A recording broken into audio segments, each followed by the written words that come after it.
Have you ever wanted to talk about your life in Korean?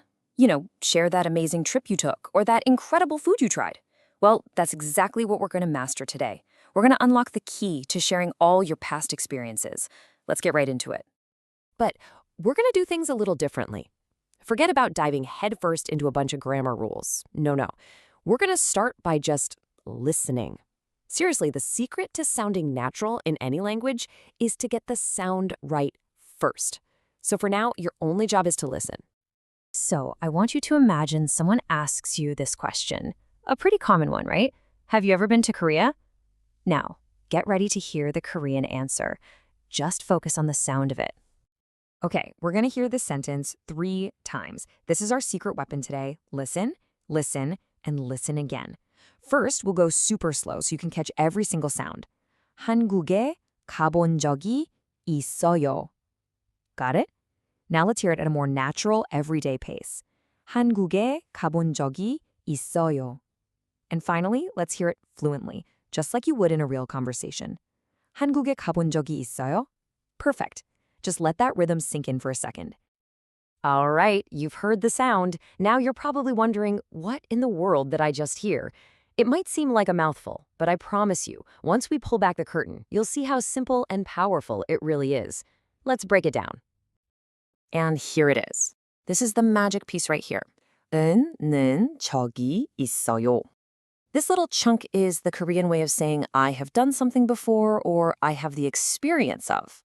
So anytime you want to share something you've done in your past, this is your go-to phrase. It's a total game changer. Now, there are just a couple of quick things to keep in mind. First, this is always about something that happened in the past. Second, it doesn't matter if you did it just 1 time or 100 times, it still works. And hey, what if you've never done something? Super simple, you just swap out 있어요, which means to have, for 없어요, which means to not have. Easy, right? So how do we actually attach this to other verbs to talk about, other experiences? This is the best part. The rules are so simple, you're gonna love it. There's just one tiny thing you need to look for. Let's check it out. And here it is. This is the entire system. All you do is look at the verb stem. If that stem ends in a vowel, like ga from the verb to go, you just stick 적이 있어요 right on it. But if the stem ends in a consonant, like 먹 from the verb to eat, you add 적이 있어요 instead to make it sound smoother. That's literally it. That's the whole rule. Now that you're in on the secret, let's get back to training our ears. We're going to hear this pattern used in a few different sentences. Don't try to overthink it. Just listen and let your brain start making the connections. And you know the drill. We're going to hear each one 3 times. Ready? Our first one is about food, of course. Let's hear it nice and slow. 김치찌개를 먹어본 적이 있어요? Okay, now at a natural speed. 김치찌개를 먹어본 적이 있어요. And finally, nice and fluent. 김치찌개를 먹어본 적이 있어요. And that means, I have tried kimchi stew before. See how that works? The verb to eat, 먹다, ends in a consonant, so we use that 은 form we just talked about. This is perfect for talking about all the delicious food experiences you've had. All right, next up, I have a feeling this one applies to a lot of you out there. Let's listen. First, slowly. 한국 드라마를 본 적이 있어요. Now, naturally, 한국 드라마를 본 적이 있어요. And one more time, fluently, 한국 드라마를 본 적이 있어요. This one means I have watched a Korean drama before. Here, the verb is 보다, to see or to watch. The stem, 보, ends in a vowel, right? So we just add that N form. It just clicks into place, see? It's so logical.